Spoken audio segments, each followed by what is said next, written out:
Olá, seja muito bem-vindo. Nós vamos falar hoje sobre a síndrome de Meniere. É uma das doenças do labirinto também muito comum.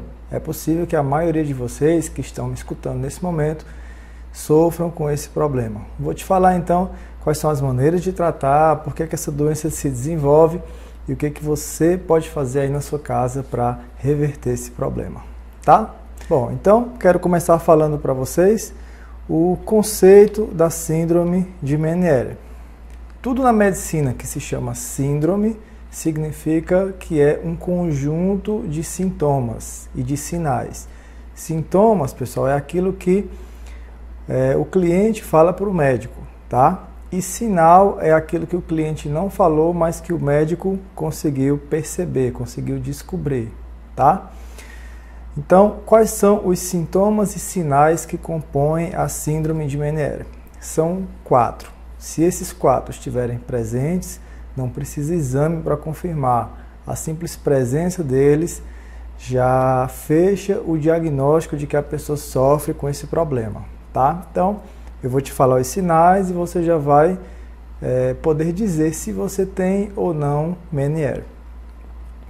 Então, o primeiro deles é a tontura com duração maior do que 20 minutos, tá? Aqui, a tontura não é como na VPPB, ou seja, não é do tipo vertigem. Geralmente, é uma tontura do tipo desequilíbrio. A pessoa tem a sensação de que tem uma força puxando o seu corpo para um dos lados. Geralmente, a pessoa tende a se inclinar para o lado doente, tá?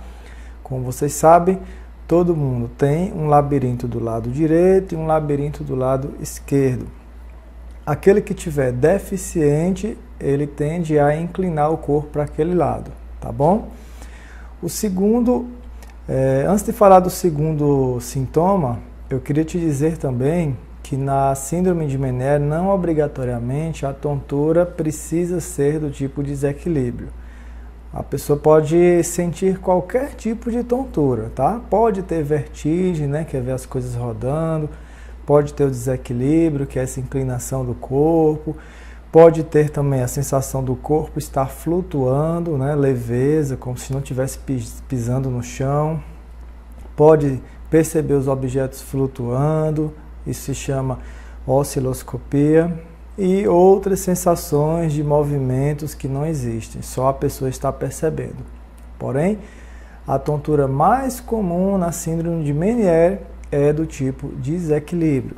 Um outro sintoma que está associado, que faz parte desse quadro de síndrome de Meniere, é o zumbido, que é uma alucinação sonora. Você tem a sensação de estar escutando uma coisa que na verdade não existe, só você que está escutando aquilo.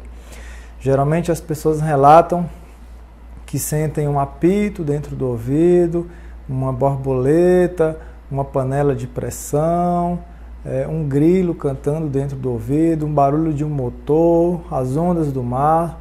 São diferentes sensações. Não é só Meniere que causa zumbido, tá, gente?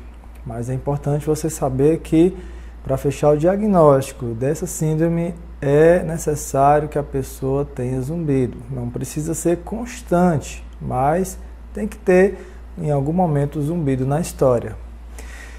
E geralmente o zumbido, para quem sofre desse problema, ele piora quando a tontura também piora. Geralmente o paciente ele sente que vai ficar tonto porque primeiro o zumbido aumenta de intensidade.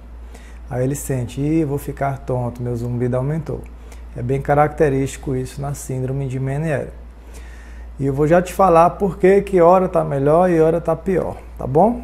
Uma outra sensação, um outro sintoma que faz parte do diagnóstico desse problema é a chamada plenitude dos ouvidos, ou plenitude aural, que é a sensação de que o ouvido está tampado, mas é só uma sensação, tá? Não tem sujeira, não tem inflamação, aí você sente como se o ouvido tivesse obstruído, tampado com alguma coisa. E geralmente a sensação é a mesma daquela que nós temos quando descemos de um lugar muito alto, né? de uma altitude muito alta. Ao descer, a sensação é que o ouvido tampou. Quando o avião vai decolando também, dá a sensação de que o ouvido tampou. Então, aquilo ali se chama plenitude, tá?